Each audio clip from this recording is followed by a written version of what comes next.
Hey there, kids. We're moving through this course pretty well. You guys finished this warm up. You finished the sequencing portion, right? So you're done with all the assignments in this sequencing session, and that brings us to loops. And loops are a pretty important portion of what you can do with code. A pretty important kind of coding block. So this first assignment right here is assignment 6, loops with Ray and BB-8.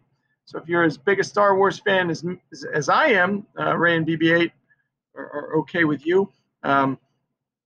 Again, this lesson, just like a lot of them we've worked on so far, starts with a video. And this video, again, it has meaningful content in it. I'd encourage you to watch the video, but I'm just going to click the yellow continue button because I want you to watch it on your own.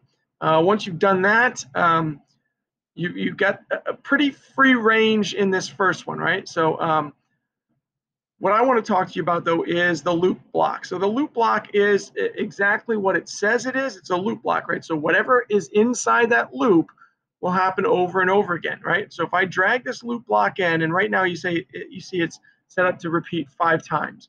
Well, we can click in there where it says 5 and change that to 75 if we want, right?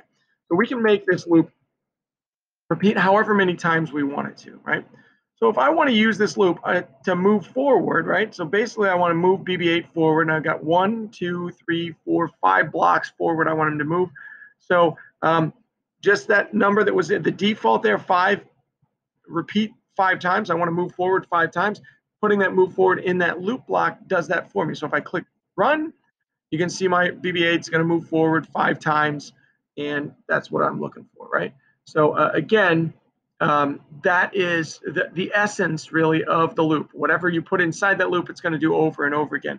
Now, sometimes you're going to need to think a little bit about what you're putting inside that loop in order to make it do the thing you want it to do. But that's what's going to happen with a loop. So let's go ahead and click continue. And we're going to see basically the second one.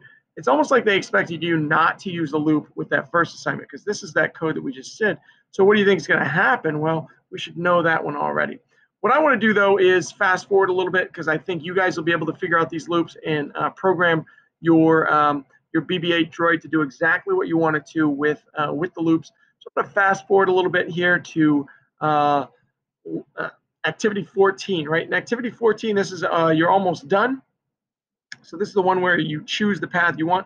And you can do a lot of things. I've programmed this once to go diagonally down through the middle.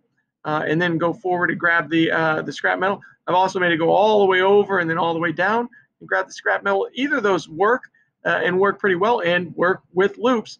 But this time, I guess I'll do a slightly different one, right? So I'm going to immediately make BB-8 turn to the right.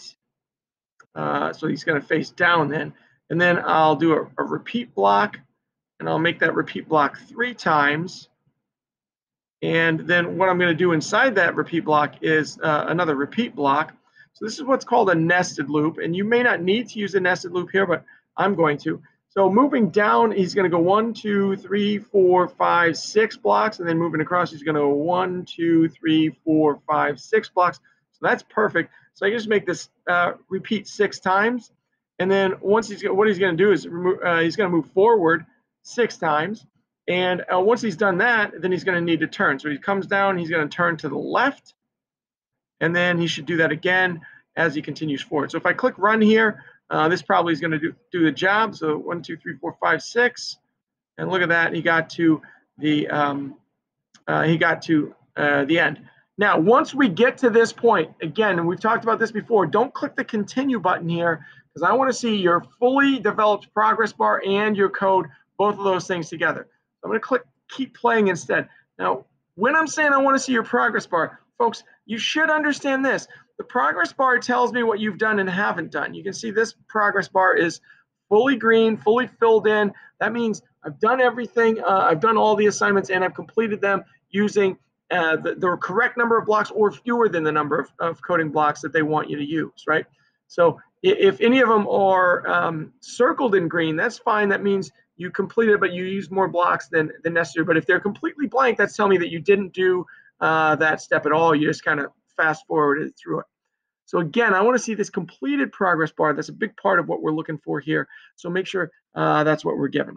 Again, when you're done, you've taken your screenshot, submit that exit ticket. That's what we're looking for. If you've got questions, make sure you come and talk to us. But I think this one should be okay for you guys.